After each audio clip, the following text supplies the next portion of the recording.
Good afternoon, dear colleagues, dear friends, our audience online, and our participants here. My name is Marina Tomak. I'm a journalist, a researcher, and head of the board at the MIHR, Media Initiative for Human Rights. This is the organization that organized the event today and brought us all together. And the topic that we are going to be discussing seems on the surface. However,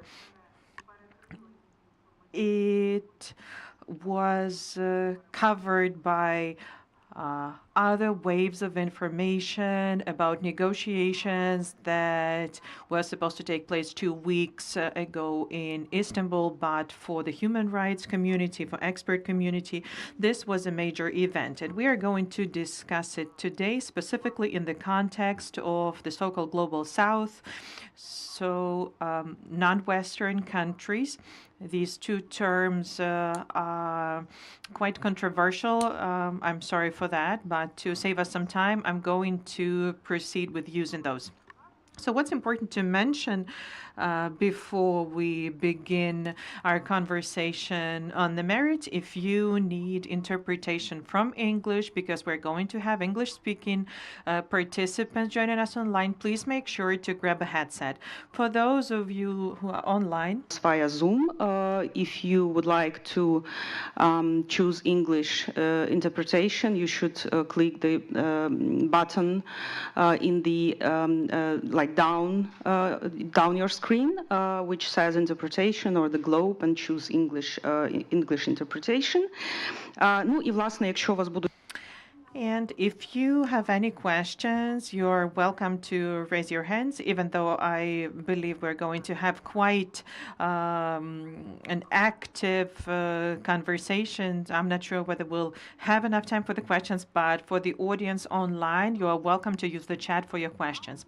So a few words about some background information to be on the same page. Before I introduce our speakers and hand the floor over to them, I have to mention that the cause for the meeting is the joint statement, the meeting of the Ministers of Foreign Affairs on completion of a coalition of countries, work group, on setting up the Special Tribunal for the crime of aggression against Ukraine. The statement that was adopted in May in Lviv, the so-called Lviv Statement. And if you were watching these processes, you might have noticed that in this initiative, there are countries involved that are mostly from the Council of Europe and a few countries from outside of the West, Australia, Costa Rica, and I will give the floor to Anton to elaborate on what I'm talking right now. And let me introduce our speakers now, and then we'll proceed with the presentations. I'm very grateful to have Anton Korunevich, special envoy with the Ministry of Foreign Affairs, core group coordinator for the Special Tribunal, and he's acting director of International Law Department at the MFA. The key point is that Anton used to be the intellectual driving force, has been and is the driving force behind the establishment of a special tribunal. We also have Roman Romanov, the director of Human Rights and Justice program with the International Renaissance Foundation. For everyone involved in human rights issues, Roman is known as a renowned expert. We have Katarina Rashevska, a lawyer with the Regional Center for Human Rights. She focuses on the deportation of Ukrainian children. And Regional Center for Human Rights made a submission to International Criminal Court, which played a major role in the subsequent arrest warrant for Lvova Belova, and also regarding the countries of Africa and South America, Katerina has experience of advocacy effort. We also have Takeshi Hirano with us, who used to be a diplomat and worked at the Embassy of Japan in Ukraine. He's a journalist and an editor of Japanese language version of Ukrinform. Takashi speaks Ukrainian fluently and also speaks Crimean Tatar, which is very important. And a few words, let me introduce our participants online, and we are very grateful for them joining us from all over the globe. We have Rudronil Ghosh, senior assistant to the editor of the Times of India online. In my opinion, Rudronil is a major figure in journalism in India, writing about Ukraine, reporting about Ukraine, and he does that with a comprehensive understanding of the context. We also have Brian Orut, a senior digital reporter of The Star from Kenya. On more than one occasion, Brian visited Ukraine. He attended a conference that we organized jointly. The MIHR was involved, and we have the mission of the president of Ukraine to the Autonomous Republic of Crimea. We participated in Crimea Global Conference. We also have South America present, but unfortunately Paulina, who was expected to participate, is not going to join us, but she suggested a wonderful colleague of hers, a lawyer, Raimundo Vera. He'll be joining us from Chile. He is a member of the Center for European Studies at the University of Concepcion and associate professor of public law at the Pope University in Chile. So that concludes the introduction of the speakers, and now it's a pleasure to give the floor to our keynote speaker to kick off our discussion. Since Anton knows more than any one of us about the Special Tribunal, and to which extent the engagement of the countries of the Global South is a priority for the MFA and the Office of the President. So aside from the countries that were mentioned, what countries do you think should be focused on? And are you working towards that? Over to you. Thank you, Maria. Good afternoon, dear colleagues. It's such a pleasure to be here attending this event, and I hope that using two languages is not going to affect the quality of the discussion and the things that we're going to be talking about.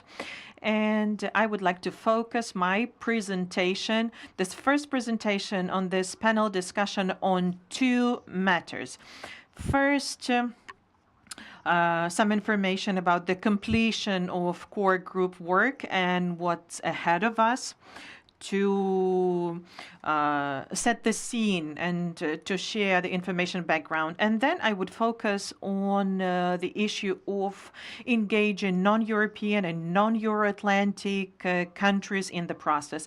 Indeed, as Maria has mentioned, I've lived with the topic of Special Tribunal for over 3 years. I'm a coordinator with the core group. That means I've been moderating the work of over 100 lawyers from over 100 countries online, and during meetings, real-life meetings. We had the 14th meeting in Strasbourg. So starting February 2022, Ukraine reached out to international partners, suggesting to set up a new body, Special Tribunal for the crime of aggression against Ukraine. I trust that today it won't take explaining much why this tribunal needs to be established, why this initiative is important, and why it's not detrimental to any other bodies and organizations that already exist.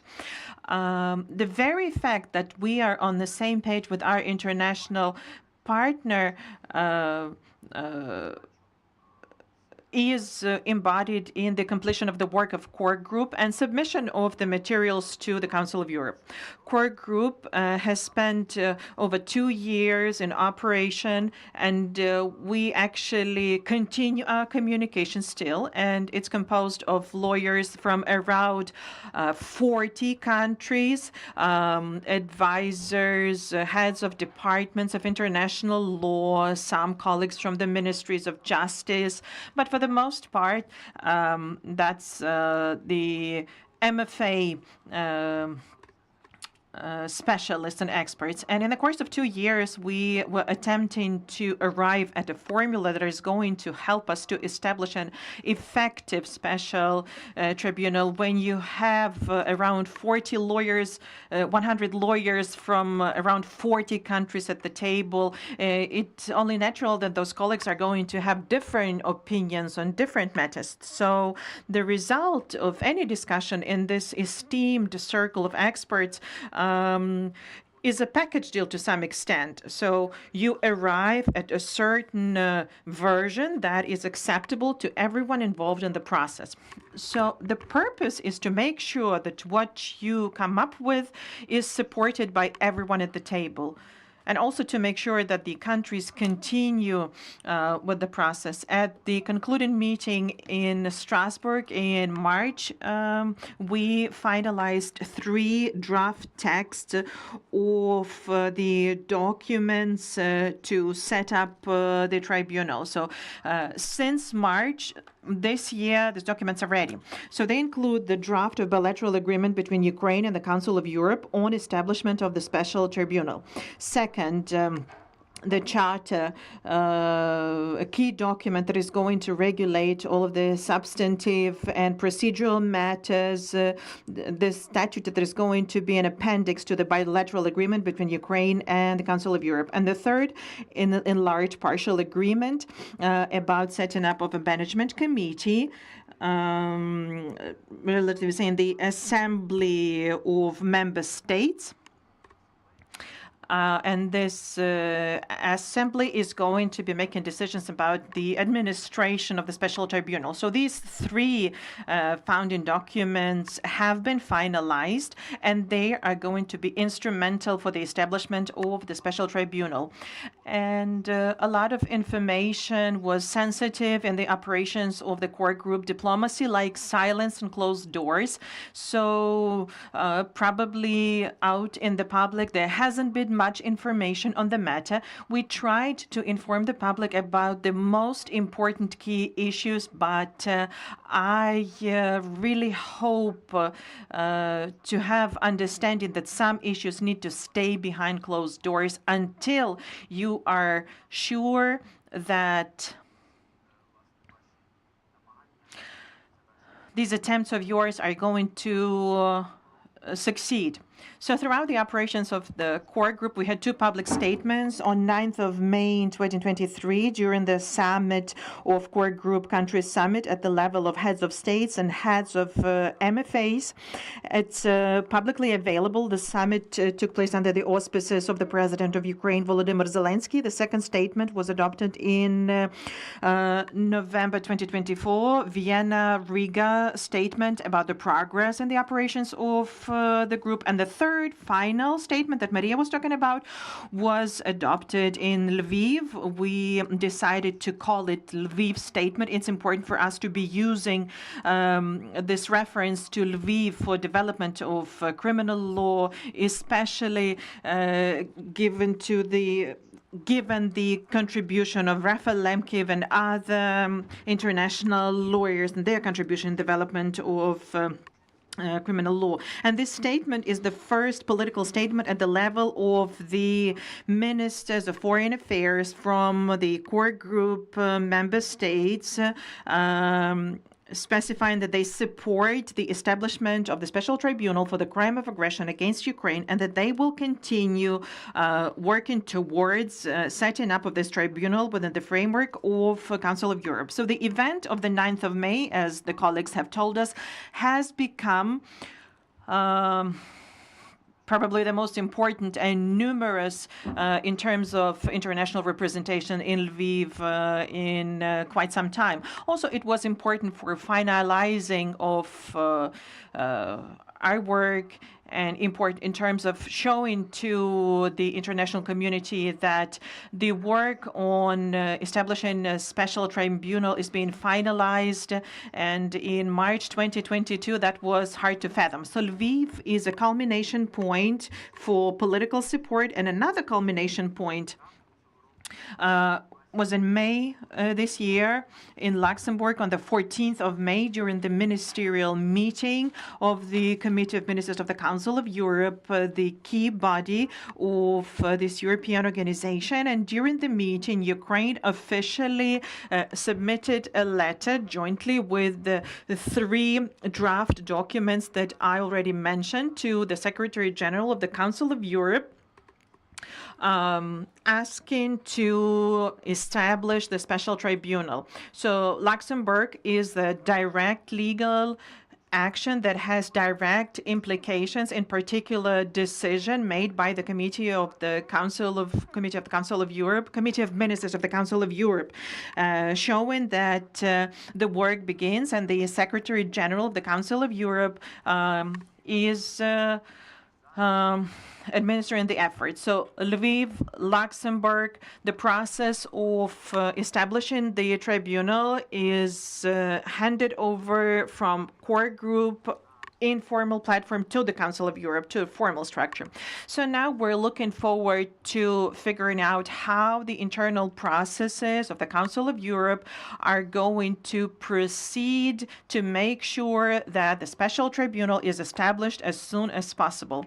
Once again, special tribunal has already become a reality, and the effort towards finalizing and signing the agreement between Ukraine and the Council of Europe on establishing the special tribunal can happen very fast. I'm an international lawyer, and I can say that the lawyers have done their job. The draft documents are ready. The draft documents are of high quality, and they do offer the opportunity to create the body that can provide accountability for the crime of aggression of Russia against Ukraine. About political support to the initiative within the framework of the Council of Europe in particular. Before I move to the second element, a few issues about how the special tribunal is going to look like, because many experts are interested in the matter. Absolutely. First of all, we completely support the publication of the draft statutory documents. There's nothing to hide. We are completely ready for this, so hopefully our counterparts in the Council of Europe will make a decision on how and in what way those documents will be made public, and everyone would be able to see those documents, to read those and analyze. A couple of aspects on the special tribunal. First, it will deal with only one crime. It'll have a jurisdiction only over the crime of aggression against Ukraine, which is absolutely logical, as the other atrocities are covered by different mechanisms, including the ICC and the courts of national jurisdiction. Now, the special tribunal will be an independent international body, organization, with its own subjectivity. It will be able to make agreements with other states and international organizations. So a special tribunal shall not be any part of national or legal system. It will be an international body with their own jurisdiction. The special tribunal will be using the definition of the crime of aggression as is identified under the Rome Statute in the Article 8 bis. Now, next, the special tribunal shall be using the international law as its main source and shall be referring to the national legislation, particularly the legislation of Ukraine, only when the international law will not be allowing to find an answer to any specific question. The judges, the prosecutors, the assistants shall be selected among the international countries with international experience, so the tribunal will have the maximum number of international elements.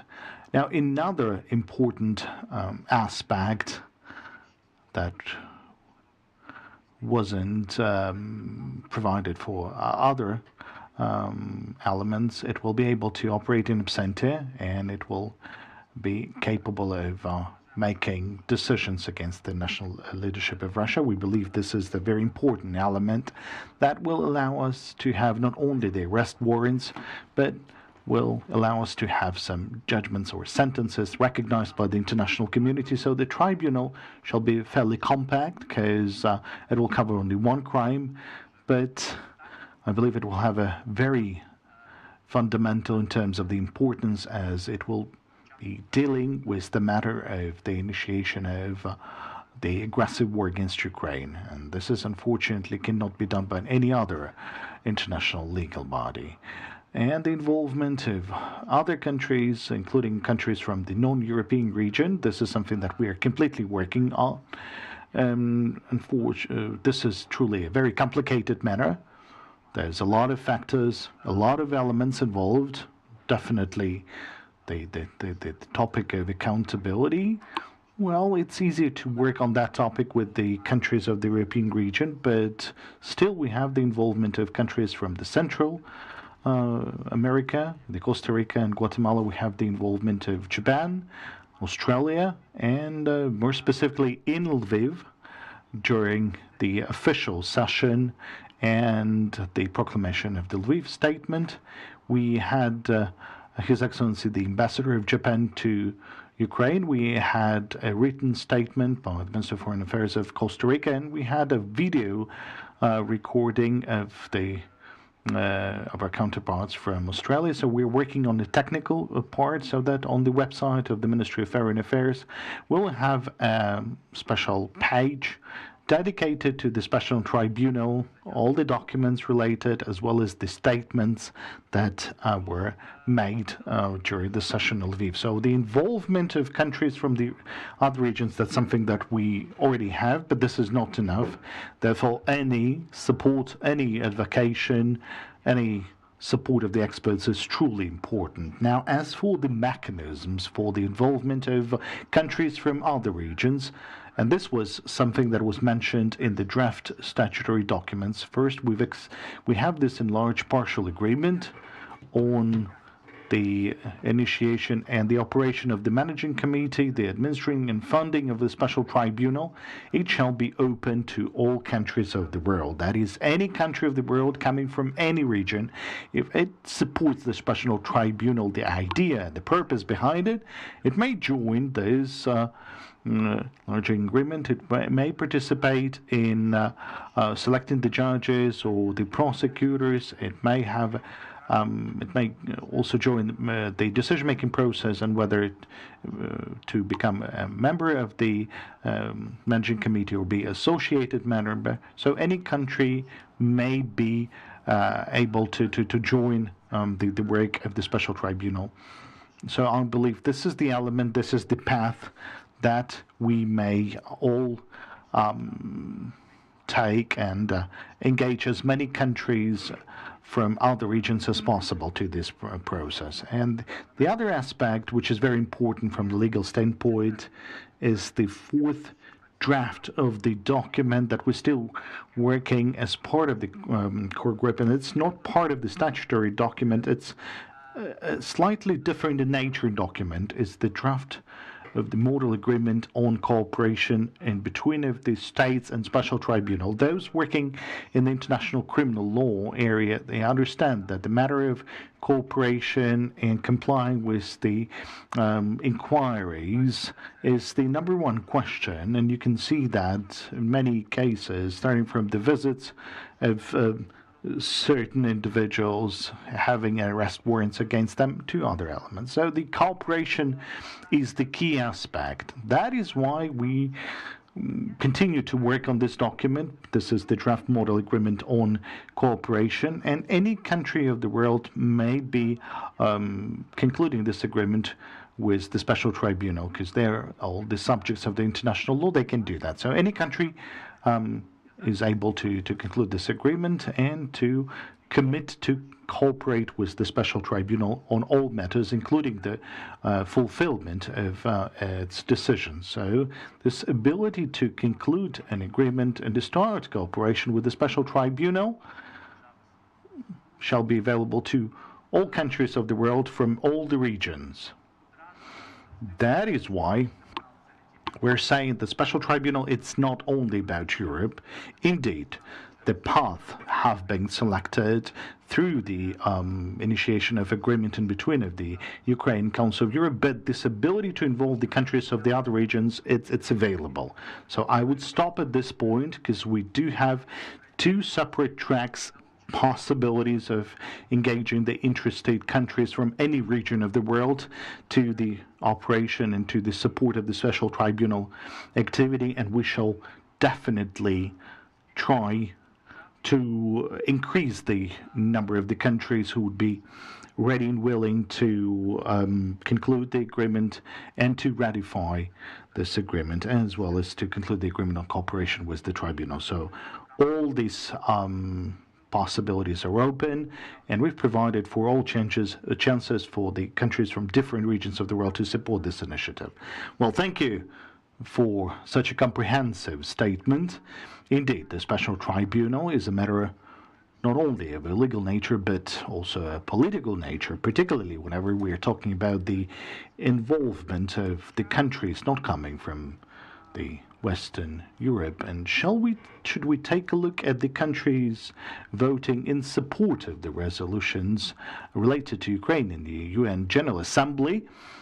Well, like Nepal, they're not members of the core group, but hopefully the countries who are participants to the Rome Statute, I think it would be logical for those countries to join in the initiative on the Special Tribunal.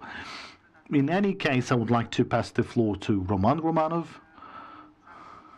Now, the Renaissance Foundation is doing a lot of advocacy efforts in the countries of Africa, Latin America, and Asia, and the Renaissance Foundation is also dealing with a number of legal matters. You're looking at the experience and how the justice is working, and what is the accountability for violating human rights in other countries. So what's your assessment of the involvement of other countries to the Special Tribunal? Maybe those countries that you visited.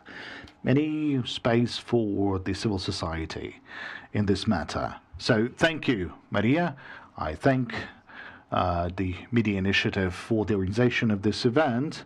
And first and foremost, I would like to congratulate our colleague with this successful conclusion of the negotiation process. Surely you can see there's a lot of attempts of negotiations on different matters. It's a very difficult process. So whenever you are able to reach a consensus among the audience represented by 40 countries, this is definitely a success. At the moment, we cannot provide any detailed analysis, as the draft documents have not been made public yet, but within the circle of people that we have today, I believe most of our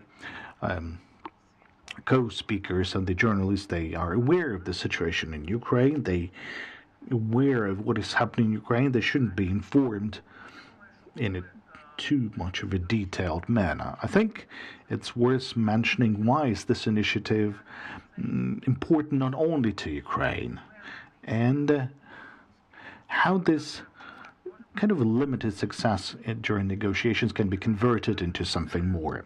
Maria has just mentioned that this is a political mechanism and a legal tool at the same time. Now, I believe that this is definitely a political mechanism, as we need to have a consent of other countries to join this mechanism, but reaching those political decisions is much better if we consider this political mechanisms as the justice tool. So we have to understand why is that like this, what it offers in terms of peace or war, in terms of the outcomes, as well as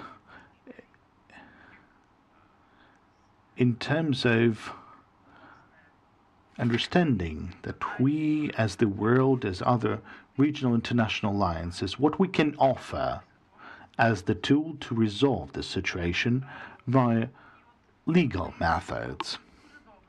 I think it would be great if our colleagues from the media would try to look at the legal mechanisms offered under this decision on the establishment of a special tribunal. I think it comes at the right time, so we can do a lot of fruitful discussions with the representatives of different organizations, politicians, and journalists from different regions and different continents. When the meeting at the White House took place, which wasn't a very successful meeting between the President of Ukraine and the United States. And after that meeting, I was talking to journalists and I was asking what is the impact of that conversation in other regions of the world.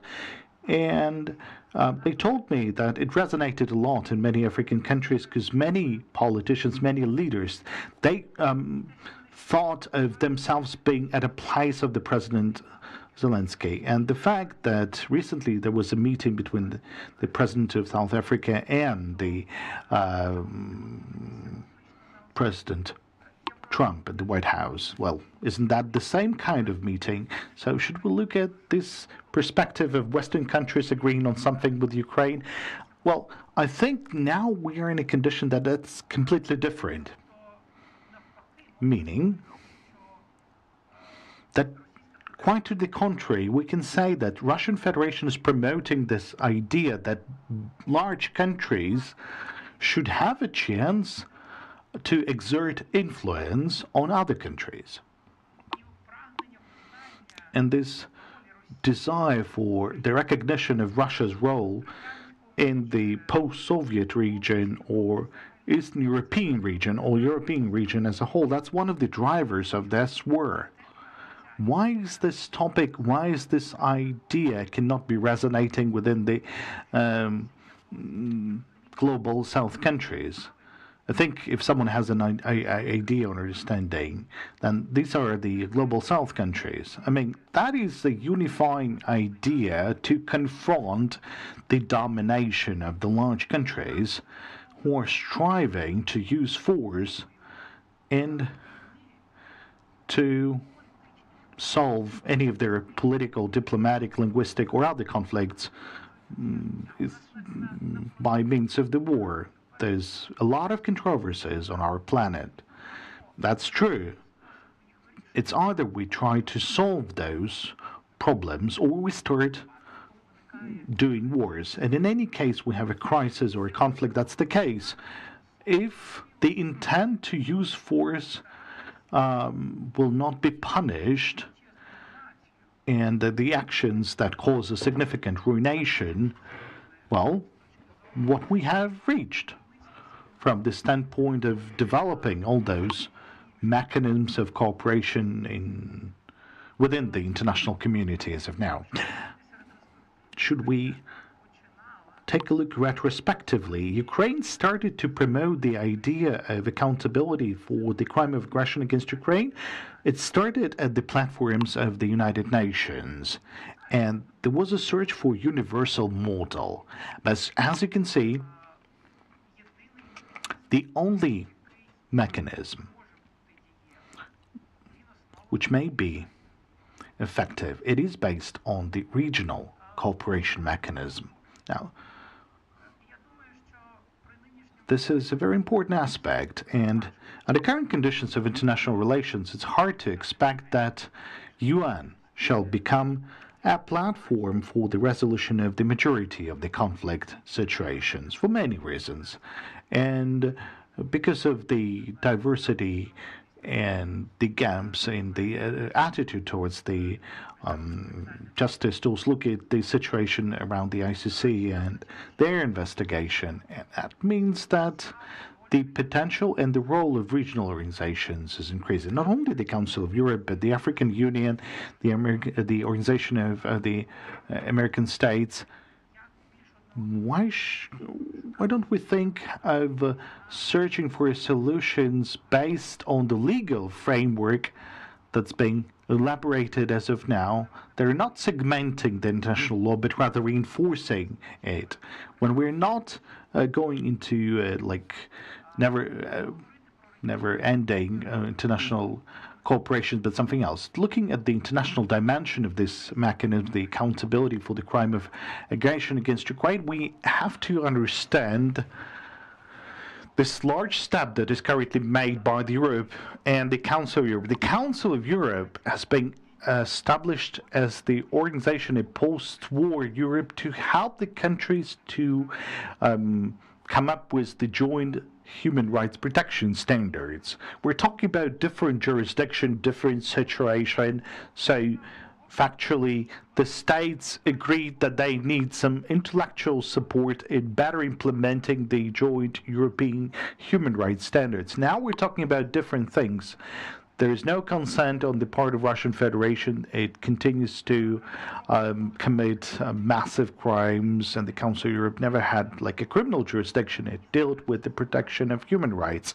So now, in this situation, the Council of Europe, it is forced to consider absolutely different role in the European region. Now, that makes its role closer to the role played by the African Union on its own continent. So I can see like an enormous potential in the possibilities for cooperation between very different regional organizations and those countries that will kind of enshrine or they would bring their own experience into those organizational cooperation, and that will develop. I would really like for those countries outside of Europe to bring into this work on the compensatory mechanisms and the mechanism for the accountability to bring their own experience into those processes. Should you take a look at the Council of Europe on matters of reparations? Now, it's very weak. We're all kind of amazed about the effectiveness of the Council of Europe because of this mechanism of European Court of Human Rights. But from the standpoint of the victims, now, well, it's all limited. Well, they're saying that the country should reimburse the damages. Is that the normal approach to the reparations under conditions when the victims of the massive war are hundreds or millions of people? So approaches to reparations that are applied by other regional organizations are way more comprehensive compared to what the Council of Europe has at hand. So I would really like all of this suggestion from Ukraine to Council of Europe on cooperation be seen as a two-way street. We need to reinforce the legitimacy of this mechanism. It goes without saying. We need to make sure we avoid segmentation in international law, avoid and make sure that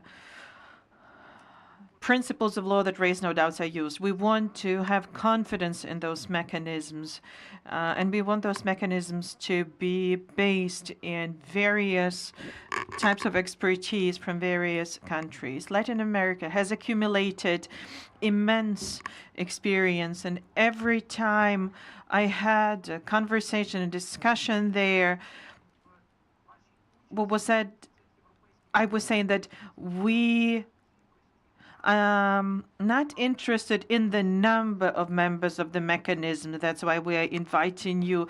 No, if we look at your expertise, your experience, it's invaluable for us. And there's nowhere amongst the neighboring countries that we can see that, the countries that haven't had this experience after the Second World War. And there are a lot of uniting ideas to get together around. And the first of such uniting ideas is that we're all looking forward to memorandum from the Russians within the framework of this negotiation process. And what we've been hearing is one of the requirements from Russian Federation is waiving mutual claims. So something happens, hundreds of people die, lives destroyed, lives of people, families, property, but no mutual claims. No mutual claims. That's okay. So people who are trying to convince us of war being something normal,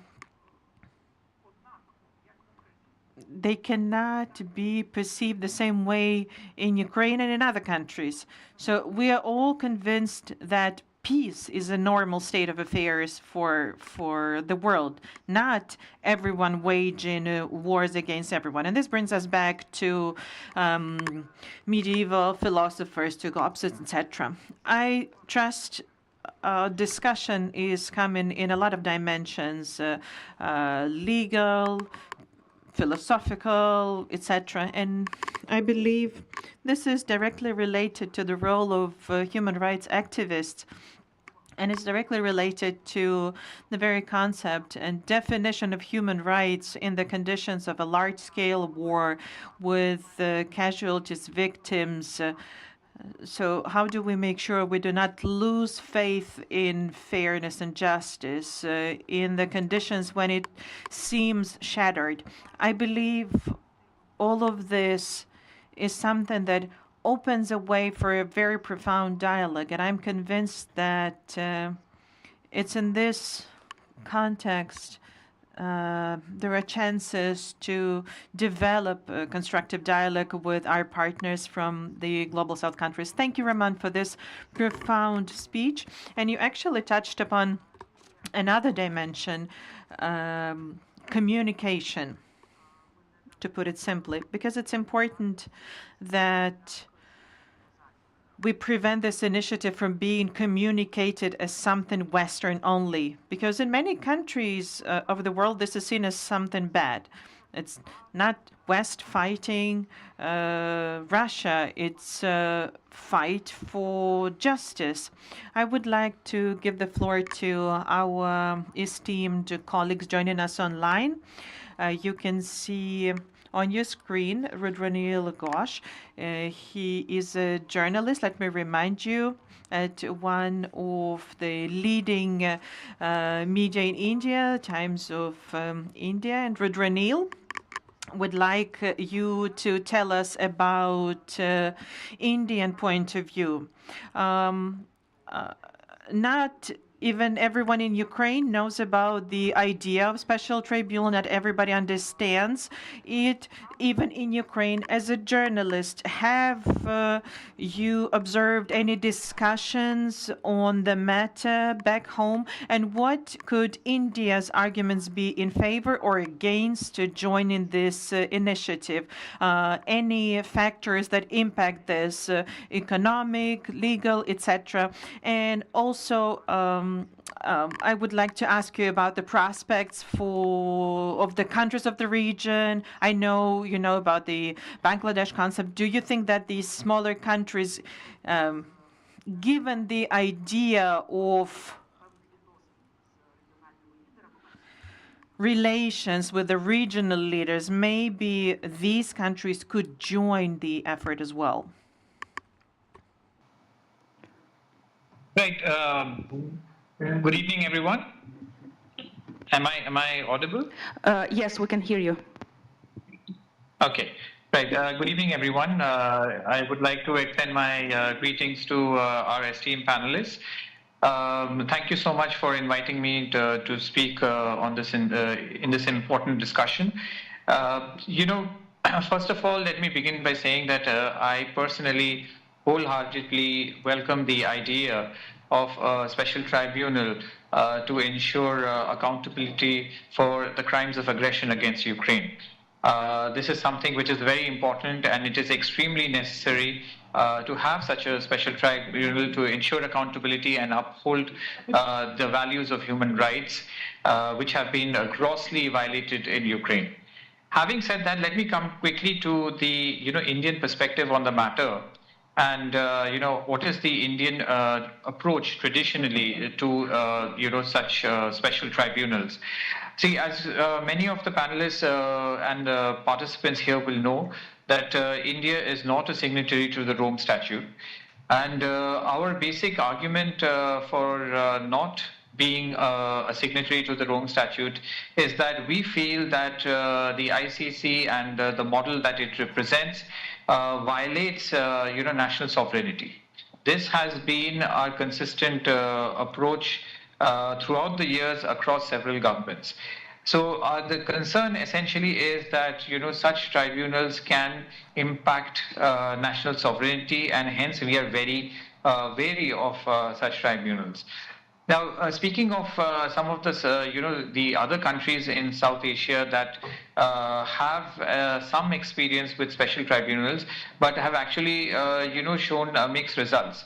Here, I would like to mention the case of Bangladesh, as many of the participants here would be aware that Bangladesh set up an international crimes tribunal just after in 2008 or just after 2008, to try the crimes, war crimes, and the crimes against humanity that were committed during the 1971 liberation war of Bangladesh. So it was a promise that was long pending, and finally when the Awami League government of Prime Minister Sheikh Hasina came to power in 2008, they implemented this International Crimes Tribunal. However, what we noticed over the course of the trials is that there were a lot of accusations regarding politicization of the process.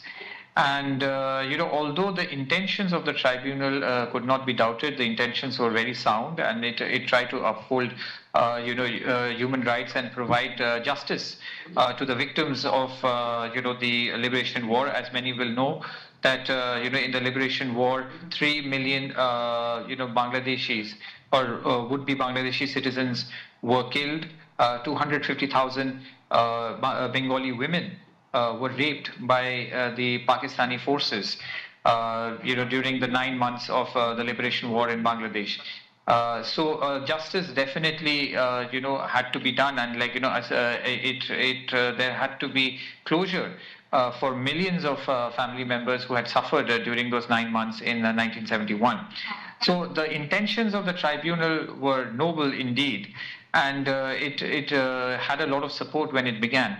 But as I mentioned before, that during the course of the trials, there were a lot of criticism regarding politicization of the process, and there was a sense that the government of the day was using the tribunal to essentially fix the political opposition. And this kind of, I would say, discredited the process to some degree. And even supporters, of the process, I believe Human Rights Watch and organizations like that had supported Bangladesh's International Crimes Tribunal when it was established. But over a course of time, over a period of time, they in fact started criticizing the process. So it's very important that the Special Tribunal, in the case of Ukraine, gets the processes right, and it has seemed to be transparent and fair, and also inclusive, and as in including all the stakeholders, including victims. Of the war crimes that have been committed over the last 3 years, 4 years, that they be included in this process. So basically, the point is that in South Asia, we look at such tribunals with some degree of suspicion, given our own experience. We see that such processes are politicized, and even when it comes to the ICC, there is this feeling, as is well known, that the ICC is often used to target countries that may not be, let's say, higher up the pecking order in international politics. So therefore, there is this suspicion regarding such tribunals. However, there cannot be any doubt that the intent to use force needs to be punished, and that is something that there is, I would say, a fair degree of unanimity among people, that that the countries cannot use force under any circumstances to implement their agenda. So hence the intent to use force needs to be punished. That, I think, principally most countries in the global south will agree with. But when it comes to establishing a tribunal, and actually prosecuting the crimes of aggression, especially in difficult and tricky circumstances, then the process that is adopted is often questioned. And so therefore it is very important that the special tribunal that is being set up in Ukraine gets the processes right to get buy-ins from the global south. Without getting the processes right and having a great degree of transparency, I see that the global south countries will be reluctant to join at the moment. So with that, I would like to rest my case. Thank you so much, Rodronil. Дякуємо, Родронілу. Thank you very much, Rodronil, for your presentation of the prospects from Southeast Asia region. And since we're in Asia, of course, I understand that India and Japan are different worlds, but I would like to give the floor to Mr. Takashi. And I would like to ask a question. Why doesn't it look suspicious to Japan? Rodronil has just mentioned that India tends to see this as suspicious. The Special Tribunal, why did Japan support the idea? And could you speak about the region, the neighboring countries in particular? Do you think there's a chance that other countries would support the idea? Thank you. And first of all, I would like to thank you for the invitation to the discussion. I'm not an expert in this area, so I had to look into some issues when I saw information that Japan allegedly did not join the statement. And as Mr. Korunevich has mentioned, the Ambassador Nakagome, the Japanese ambassador, participated in the meeting on May 9th, and every meeting Japan sends its representative to attend. And as far as I understand, the head of International Law Department of the MFA participated, and Japan supports the initiative. And as far as I understand, the Lviv meeting also had Japan participate in the statement. Maybe there's some misunderstanding between the participants, but Japan sees itself as a core group member, and Japan supports the statement. But I believe the question is a bit different. It looks like Japan is not really visible in the process, hasn't really been visible recently, even though it has been sending people on the high-ranking level, but not the Minister of Foreign Affairs. This is about political nuances. When the leadership changed at the end of last year, and there were parliamentary elections, and the ruling party lost the majority in the parliament, and now they are very cautious in their foreign policy. In the first 3 years, Japan was quite determined in its political support, and recently we haven't heard many statements, and maybe this impacts the perception of Japan's involvement in many meetings, in particular this initiative aimed at establishing of the Special Tribunal for the crime of aggression. Ishiba Chen, the Prime Minister, visited Kyiv. He hasn't yet seen the implications of the Russian aggression against Ukraine. As an expert in public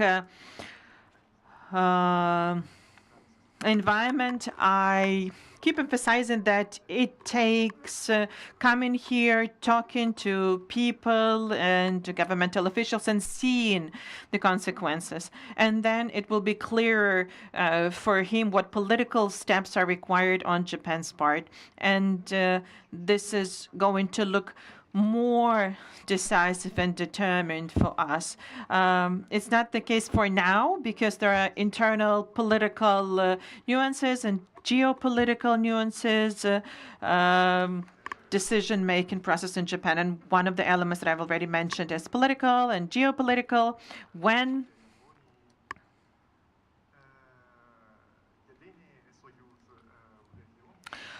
the U.S. is the only ally for Japan in the region, but the U.S. looks a bit different than before. So as far as I understand, the U.S. isn't participating much in this initiative to establish the special tribunal. And it might be that Japan is looking at other G7 countries standing and decreasing the level of representation in each of the initiatives. And this can be impacting the perception of decrease in Japan's involvement along the way as well. But let me emphasize that even though this temporary decrease of Japan's visibility is there, but overall Japan is a country that upholds the principles of observance of international law, abiding by the rules. And Japan has been supporting Ukraine since the beginning of the full-scale invasion, in particular in the area of international law. Japan has representatives at the ICC and the International Court of Justice.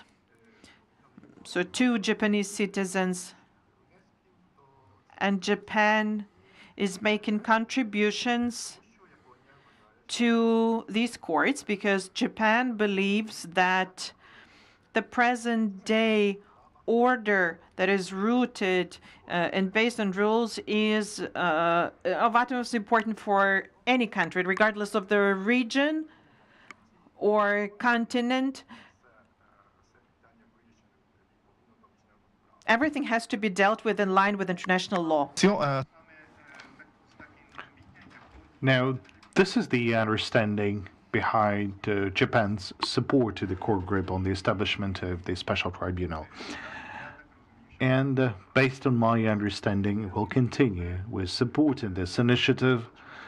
But, of course, I would like Japan to further facilitating joining other countries to this process. Now, should we remember the active position of the Japanese government during the first years of the full-scale war? It kind of advocated the support to Ukraine in the other regions of the Asia, and it's not doing that now. It remains silent in terms of different matters of the war, and this is, to a certain degree, a passive position that might be happening because of some internal factors. Now, what should be the steps done by the Ukraine? Maybe more political events should be conducted. Unfortunately, there's still no ambassador of Ukraine to Japan. The previous ambassador has already left, and the current ambassador has not yet been appointed. So now there's no political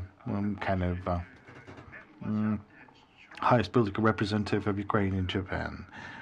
Also, well, Japan is also, to a certain degree, dependent on geopolitical situations, and the position of the United States has a significant impact, and it's kind of an ambiguous for now.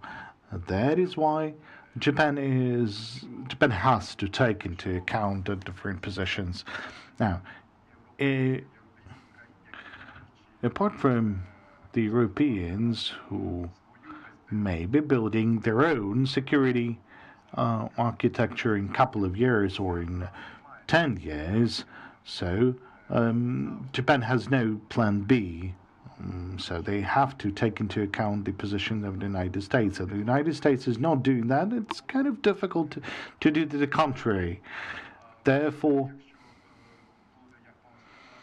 if there will be a plan B for Japan, then they should be talking about the effectiveness and the efficiency, and that means that the European position should be very important for Japan.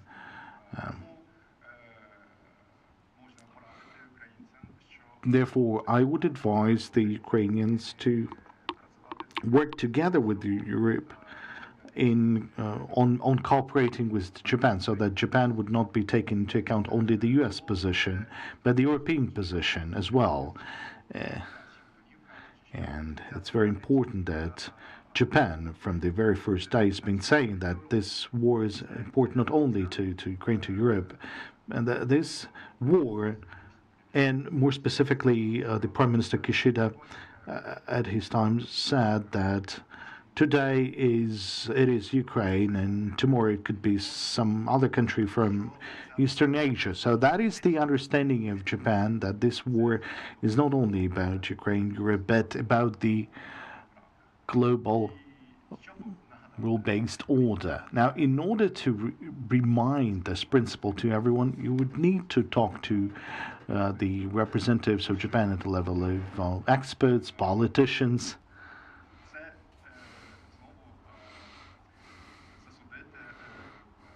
Once again, in order to ensure the condemnation of the crime of aggression. And this is something that is very important not only to Ukrainians, but for the international rule-based order.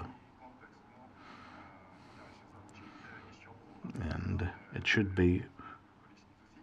should be comprehensive efforts in place in order to engage Japan and other Asian countries.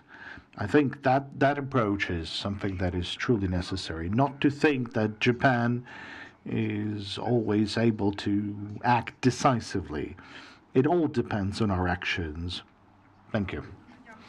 And thank you, Mr. Takashi. You recalled an elephant in this room, meaning the position of the United States in this war, and surely it has an impact on this process, and maybe the previous speakers or the speakers will be providing their own comments later on, would be also commenting this topic, and the other arguments that were mentioned by Rudronil, that these formats of the tribunal might be somehow endangering the sovereignty or violating the sovereignty. I'm just wondering if this was mentioned in any of your discussions or negotiations. Now I'd like to call upon Brian Rutter. He's here with us, the journalist from Kenya. He visited Ukraine several times, so I would like to ask him a question regarding what could be the position of his country, Kenya. And I believe, should we talk about the Russian aggression in Ukraine? Well, Kenya is taking rational position in terms of the protection of the principles of international law and order, which was mentioned by Mr. Takashi. So, Brian, what do you think? What's your ideas about the Kenya's position on this aspect, or maybe the position of the region or the continent to that? Do you think Kenya might be joining this initiative? What would be the arguments against that? Because Kenya is a member of the ICC. Kenya it is a member of the UN. So what could be the obstacles for Kenya to joining the Special Tribunal? Thank you so much, Maria, for inviting me once again to join you in this good discussion. I believe a discussion that will eventually bring change to how the world operates. Will Kenya be able to join this tribunal? I cannot say yes or no. The way my country approaches tribunals is, let me say, in a cautious way. Historically, after our 2007 post-election violence, we had some leaders taken to the International Criminal Court. They were accused of crimes against humanity and all that. But these are the same people who got to be elected into office. And after their election, the story changed to, the International Criminal Court is biased. Everything started working against the International Criminal Court. Members of parliament were mobilized. They wanted to, withdraw Kenya from the Rome Statutes, and it was a discussion that was ongoing until the time when the charges were dropped. Now, our current president is the African Union champion for reforms, and one of the things he's really pushing for is to have an African Court of Justice to handle all the conflicts within the African continent. His view is that the ICC is far away from home. They do not understand the challenges that ail Africa, and an African court would be the solution to will be an African solution to African problems. So, do I think the special tribunal is a welcome idea? Absolutely. From where I stand, I also see it as Ukraine finding, Europe finding a solution that is closer home to this war. Regionally, I think, especially the East African community, I think all countries have their own way of doing things. You look at a country like Uganda, they are they are inclined towards Russia. They do a lot of things with Russia. They have a Russian embassy in Uganda, but there is no Ukrainian embassy. The Ukrainian ambassador for Uganda is based in Kenya. And you look at relations, how they relate on a personal capacity. The Ugandan president would fly to Russia, but would not fly to Ethiopia for an African Union meeting. That is how close the relations with Russia are. For Tanzania, I can't say much about it, but I have seen quite some activity about the Russian aggression, but they try to be cautious again with who they deal with and how they commit to international alliances and tribunals. One other thing that would influence Kenya joining the tribunal would be our geopolitical alliances. I think previously, up until Donald Trump came into office, we worked a lot more with the United States. They have been cautious, and a lot of things we did by their playbook. Currently, the relations are a bit strained. We are looking more towards China, and that changes a lot in terms of how we relate, in terms of how we approach geopolitical issues. And I think that also gets to determine what we do. There are reports of Kenya joining BRICS. I'm not sure how concrete that is, but there have been reports. We've seen a lot of Chinese officials, including officials of the Communist Party, visiting Kenya, and I strongly believe that will determine how we approach the joining of the tribunal. I also think that one thing that would make it easy for Kenya to join the tribunal would be its success. From how we do things, I think we just sit at the back, wait, we see how it goes. If it works and we think it's good for us, we will definitely join it. But again, I strongly believe that the success of the Special Tribunal would be a welcome move for so many countries across the world. I think people are just watching. and waiting to see what direction this would take. However, I still think more needs to be done in terms of publicizing the tribunal. I was so happy to see you have a page that answers most of the questions about the tribunal. There is very little coverage from my end. There's very little coverage about it. Speaking as a journalist, what I would like to see is, I would like to have it out there, have people talk about it, discuss the nitty-gritties of the details. I know there is a lot of work still going on in the background, but what is out there still needs to be talked about and publicized. So I hope Kenya will eventually make the right choice when it comes to joining and supporting the tribunal in delivering justice. Thank you. Thank you so much. Thank you so much, Brian, for your take. Дякуємо Брайану за виступ. We thank you, Brian, too, for his statement.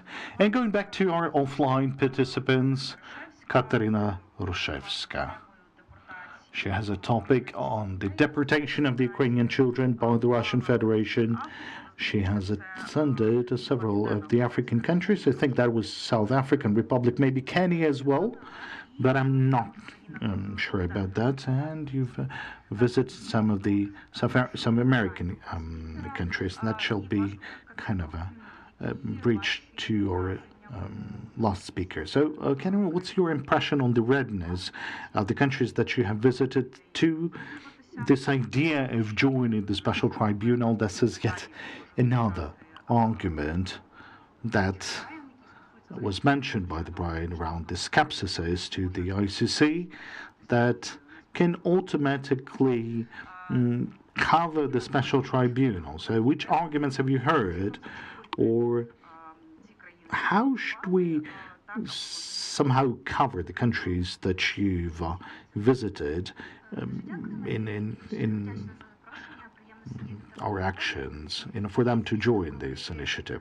Well, thank you for the invitation. Indeed, when we've discussed my personal involvement in this discussion, we initially thought of sharing the experience because I have a kind of a unique experience. Indeed, I have visited the South African Republic.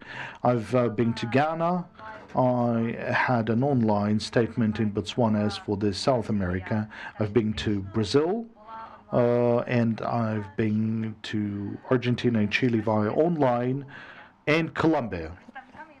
I've talked to representatives of Indonesia while they had a visit to Kiev. So indeed, I have some experience of talking to the representatives of countries of Africa, South America and Asia, but I promised to share my experience. It started in 2023 when our first advocacy trip to South Africa was organized by a company that was specializing on PR/GR communications, not only in the context of cooperating with the NGOs, but in a wider understanding. So these were well-experienced people who clearly understand how to present the ideas and to develop the narratives. They offered three advice. First is evident, not to call those countries a global South countries. Second, to reduce the number of topics to only three topics: the food security, second, the nuclear security, and the third is the one that I'm dealing with. That is the return of the abdicated or forcibly transferred or deported Ukrainian children. Now, these three topics, these were clearly understood as the topics that you can share some common grounds in between of the experience of Ukraine and the other countries. Now, as for the international accountability, now, that topic was almost completely banned, and anything related to Special Tribunal against the aggression, it was kind of not allowed to mention. So, what I was told, there was nothing that I could tell you about the Special Tribunal, because we were asking questions, we were listening, we were trying to understand why can't we talk about the Special Tribunal on Aggression that is somehow unique for this historic period, for bringing the perpetrators to accountability. That is the only mechanism that can help us in terms of the crime of aggression. Why shouldn't we talk about this? And then we heard that the global south countries, even though we cannot use this term, that initiative is still being considered as ultimately the Western initiative. So here's this argument that why the Iraqi crimes, the crimes of Libya and Afghanistan were not investigated in a proper way, well, through their perspectives, and they now should support this tribunal aggression. And then what? That would be the second argument. Well, as this would have a negative impact on the relationship with the Russian Federation, and they are militarily, politically, or in any other ways, or economically dependent on Russia. So those are two arguments. And the third argument, fairly technical argument, there was a questions of jurisdiction, legitimacy of this tribunal. Now, there's no problems with that for now, but that was 2023, so it wasn't completely clear in terms of those matters. And the final kind of aspect was that we have the ICC and we, the African countries, are actively participating in that. So why can't you prosecute the crime of aggression in the ICC? I believe Anton Alexandrovich can definitely answer a question like that if anyone from the audience still has a question about it. Now, the third advice from this organization was that communication has to be fruitful, and as Roman Valerievich mentioned, it has to be bilateral, meaning those countries have to understand how they can help us in a clear manner. So it's not enough, to tell them, like, please help us return the Ukrainian children. Now, instead, you need to say 1, 2, 3, and how they can be doing that.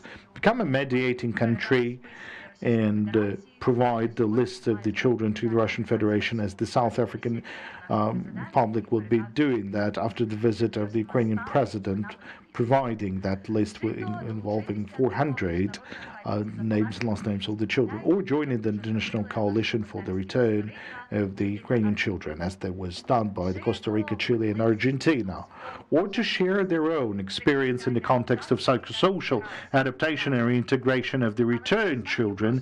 But it's not enough simply, to give them one and the same messages and providing one and the same recommendations for those countries and the Western countries who are partners to ours.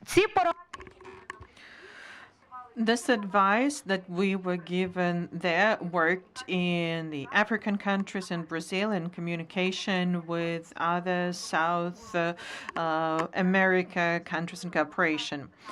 And we decided to stratify and have this division between strategic and humanitarian issues, and the cooperation of the ICC went along the lines of insisting of complying with the ICC decisions because they are members, and also asking to make sure that the processes and procedures of investigating continue, in particular in Ukraine context. But there were certain aspects there. First, what we learned from our Brazilian contractors was that they aren't against enforcing ICC decisions, but there's a nuance there. They don't have in their domestic legislation the international cooperation with the ICC integrated very well. So if, God forbid, Putin flies to Rio, which he didn't, then it's going to be quite an issue. Who is going to apprehend him? Who is responsible for doing that? And that is going to take so much time, giving him enough time to shake hands and take pictures. So that's about complying with international obligations. The second issue, at any event I attended, online and offline, there would be someone who'd ask a question about Gaza. how come you're talking about Ukrainian children and Ukraine is silent on children in Gaza? How come you're asking to have Russian Federation punished, but you yourself are not on the right side of history in terms of Arab-Israel conflict? Then it would move to our vote in the UN General Assembly. And virtually the only counter argument that we had appeared in 2024 was that Ukraine shares humanitarian aspects and political aspects, and it has sent humanitarian convoy to decrease the suffering of civilians in this armed conflict. But in practice, this did not decrease the tension in this Gaza issue.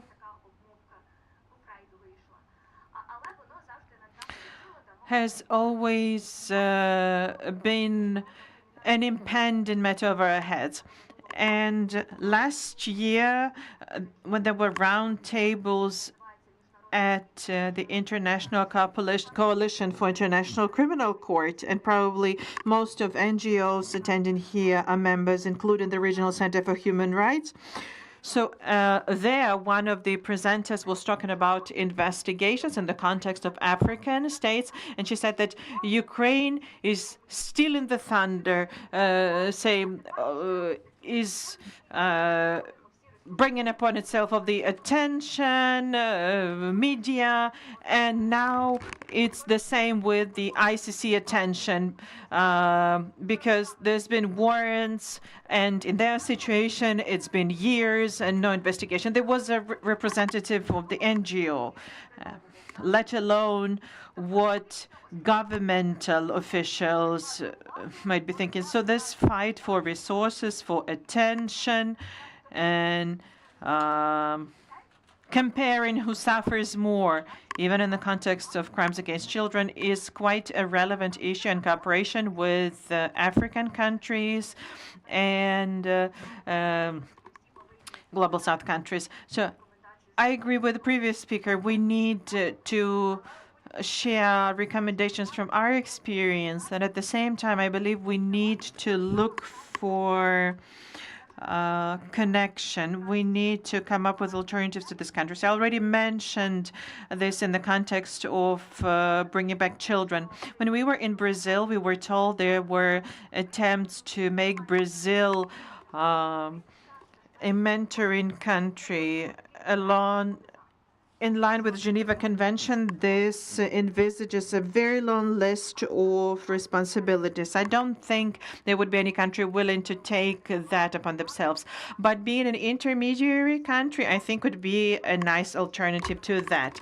Another thing, what Roman mentioned, engaging them in the Ukrainian issue through different formats of cooperation. Let me share with you my experience. The three topics, food, nuclear security, and bringing back children, became grounds for amicus curiae that we drafted jointly with our partners from South Africa and Mozambique. But even at the level of drafting of these analytical reports that were not national level documents, it was just initiatives of NGO sectors from countries. Some of the researchers that previously agreed to cooperate with us withdrew this consent because they were threatened. They were threatened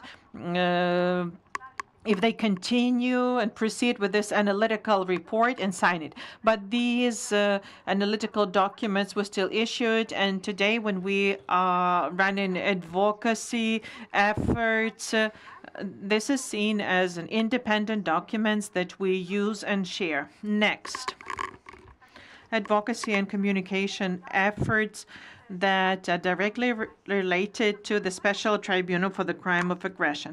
It's important to continue explaining in all the possible formats using, of course, the embassies on the grassroots level, and also representatives of NGOs that could speak in layman terms what this tribunal is and is not, to avoid positioning the initiative as Western only, which somehow is competing with the ICC. Also, I think it's important to find formats between Ukraine and its competent authorities on one hand, and representatives of civil society, because in terms of Africa, South America, and Asia, the country doesn't have enough resources, financial, human resources on the spot to be doing that on their own.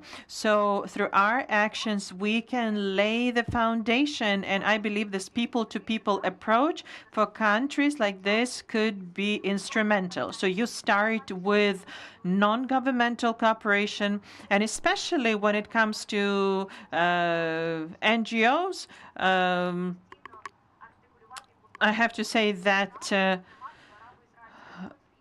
it could be relevant in the context of Arab-Israel conflict. So when we are asked, what about the suffering of Gaza children? As a lawyer, I cannot say that, well, let them suffer, let us return ours. So there's this moral imperative that makes me say that the things that are happening there are reaching the threshold, certain thresholds in international law and rights of children. So we're not talking about politics here. And a point to conclude, and I promised Maria to share this example. Maybe, well, when I said that we need to engage these countries, that we need to think about the formats of cooperation, singling out certain areas where this cooperation needs to happen, we probably need more expertise and analysis to know what to be asking for. Because Brazil won't probably join international coalition to bring back Ukrainian children due to obvious reasons. But Brazil has incredible expertise of establishing DNA database of missing persons and raising awareness about the register to make sure it's replenished as soon as possible and to make sure that the data is stored in line with international standards and cutting-edge technology. So asking to share that expertise, which is which is not political at all, regardless of who's in power, this could be a wonderful opportunity to engage Brazil. And this actually is similar to how we are trying to engage Vietnam to the issue of mine action. So this could be some connecting points. And last but not least, this could be a double-edged sword, because on the one hand, it's not a good idea to focus cooperation on some very specific issues, because a country's strategy needs to be comprehensive. So the issue of the Special Tribunal for the crime of aggression, as well as returning Ukrainian children, is just a few of the questions that require cooperation with the countries of the Global South. Thank you, Katerina, for sharing your experience that includes a large number of human rights issues, infringements on international law in Ukraine. And our last speaker, after which we'll have Q&A time, but now I'd like to give the floor to Mr. Raimundo Vera, who's joining us from Chile. Raimundo, I'm sorry for making you wait for an hour and a half, but I hope that for you as a specialist in international law, this discussion was useful. And my question is, how about engagement of South America countries? Because I personally would like to hope that there are countries that are ready to support. Now, Chile, for example, is supporting Ukraine. It's a member of the International Criminal Court. So how come Chile is not in the list of the countries that have already supported the idea of the special tribunal? Do you think Chile can appear on the list? And what would you say about other countries in the region and their potential of joining it? Much. Good afternoon. My name is Raimundo Vera. I'm from Chile, and I'm a member of the Center for European Studies at the University of Concepcion of Chile. And today I'm going to speak on behalf of Professor Astroza. She's connected with us today, but she will not able to participate, so I will represent the center. In first instance, it is important to note that the Special Tribunal is not a frequent topic of debate from the Latin American and Chilean point of view. The word and its consequences are discussed, of course, but not this idea of tribunal, because the debate is too technical for public opinion to understand. So mainly the debate takes place among the specialists rather than the general public opinion. So before beginning, we would like to emphasize that there is not an official position of the Chilean government on this topic. Therefore, the following statements are exclusive opinions of Chilean experts.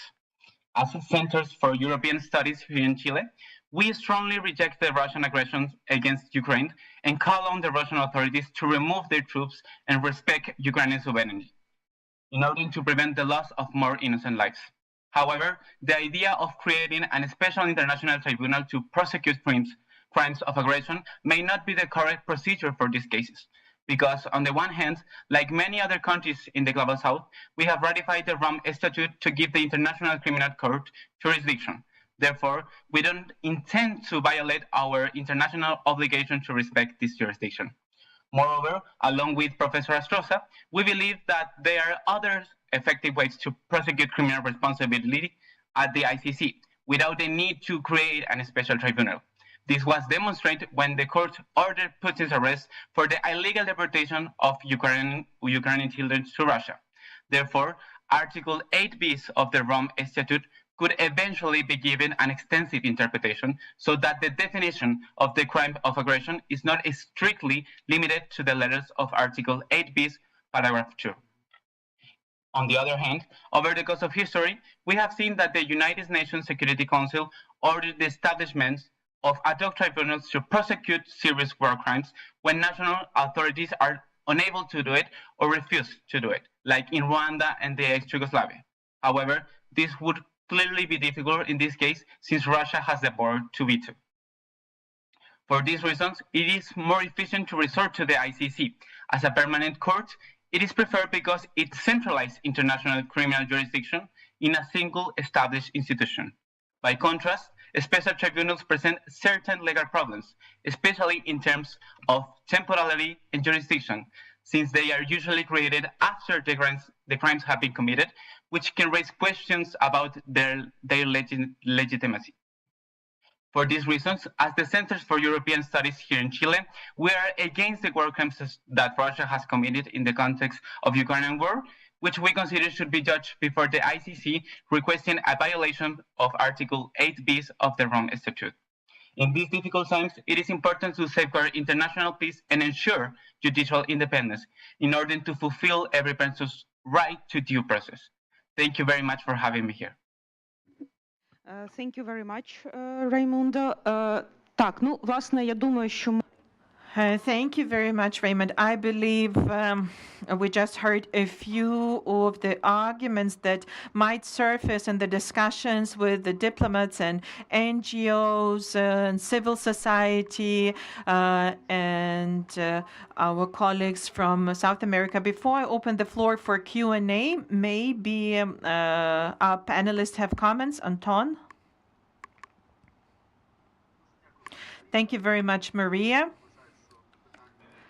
Of course, I believe that the audience's comments and questions are more important than my intervention, but given what we've seen and heard today, I believe it's clear to the audience that this is a very complicated issue.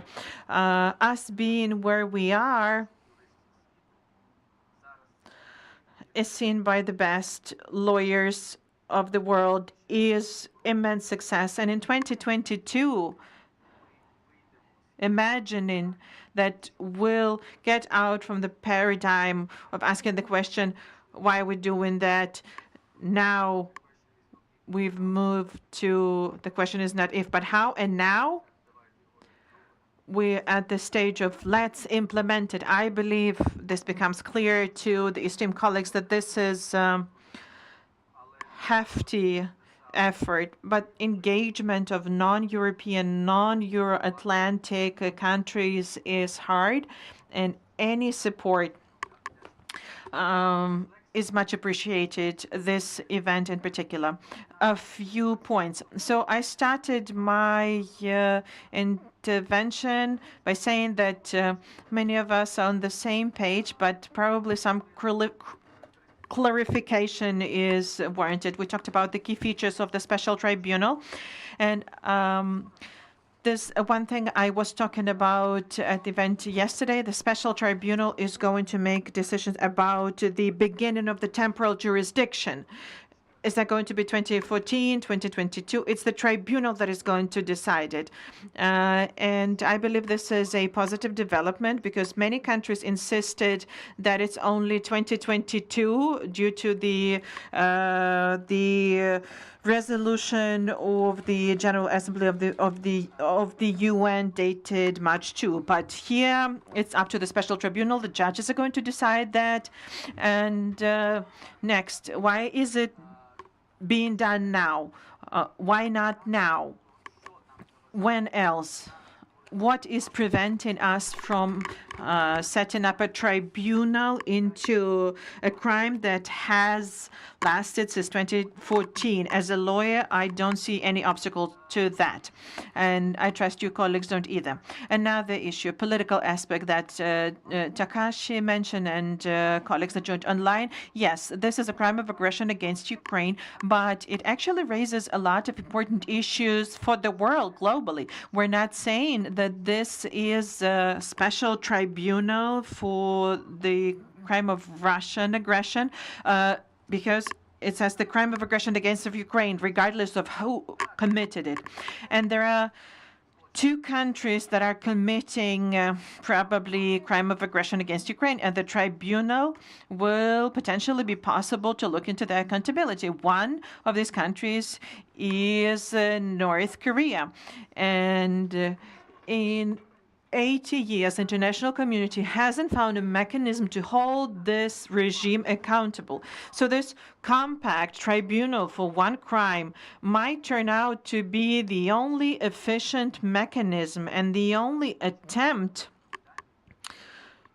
to hold military political leadership of North Korea accountable.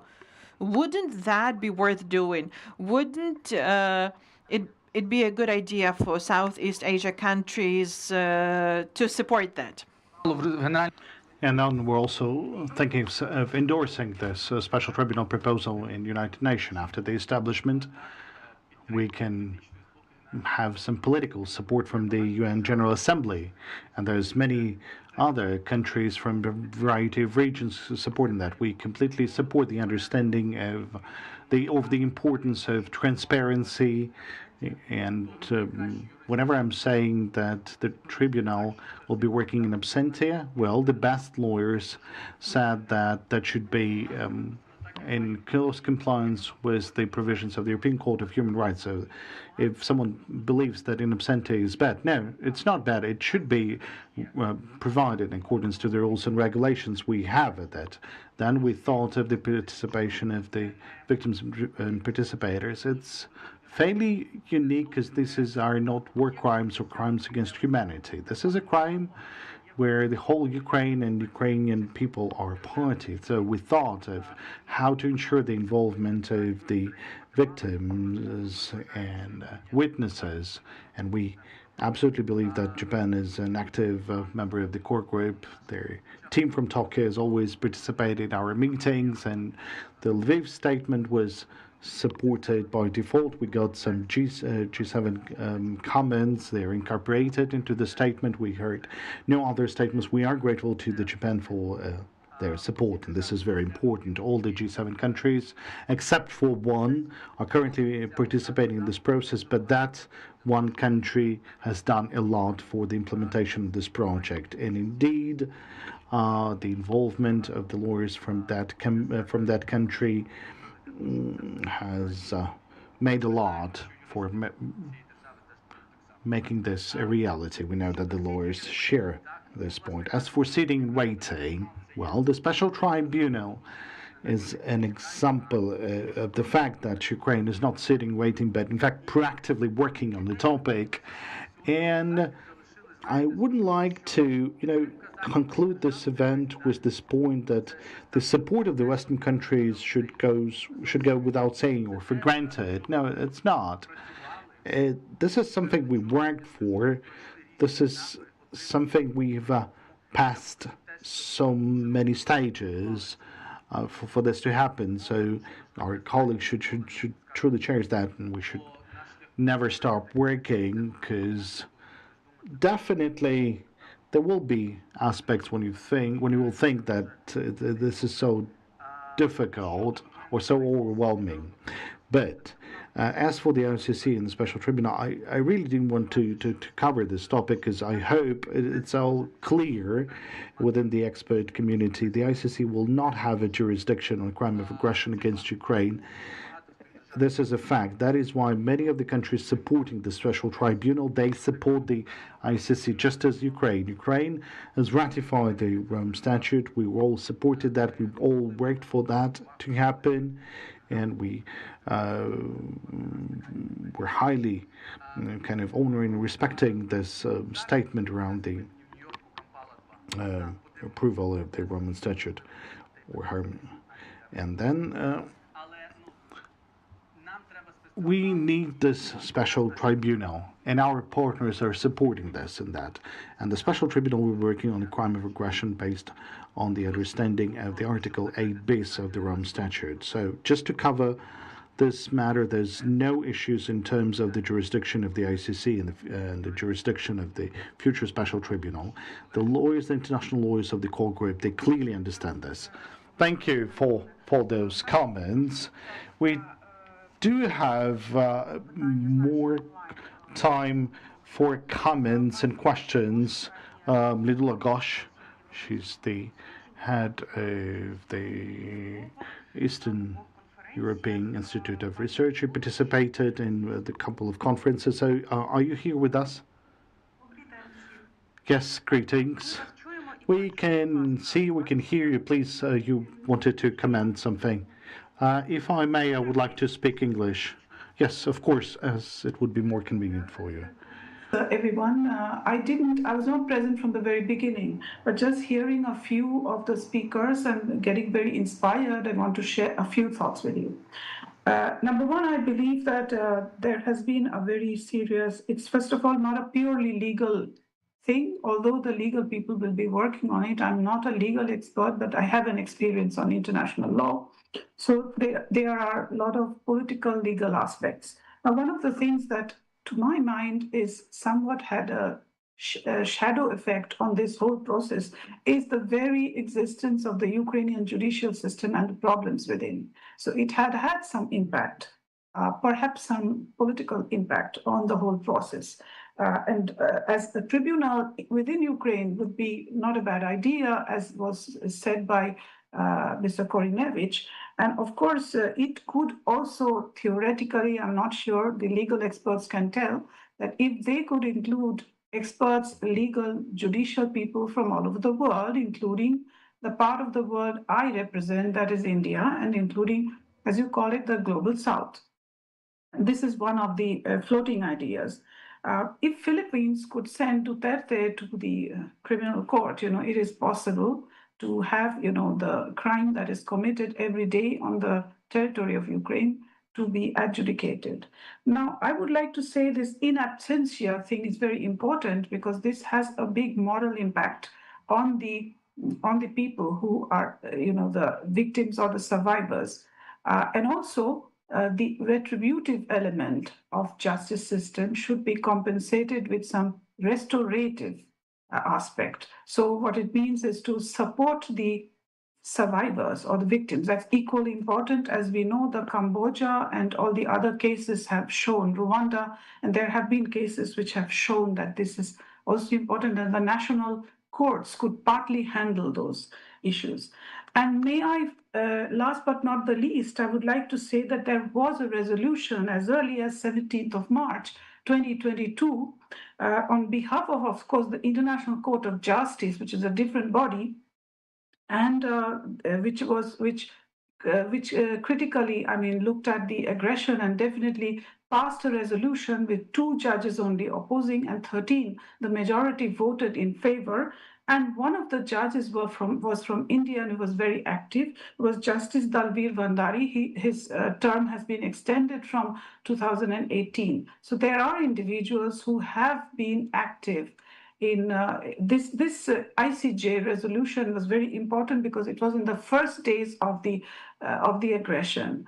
And of course, the connections between the human rights activists is very important. And in this case, the top human rights activists, individual to individual dialogue might be better, might be also good as academia. As also some colleagues before mentioned, I also believe that all the other things that is taking place, this will not, replace the court, but it will support the process, the understanding that this is being done and this is wrong, and perhaps to talk about the return of children, which is very important, and to rehabilitate. First of all, it's the restorative element of justice.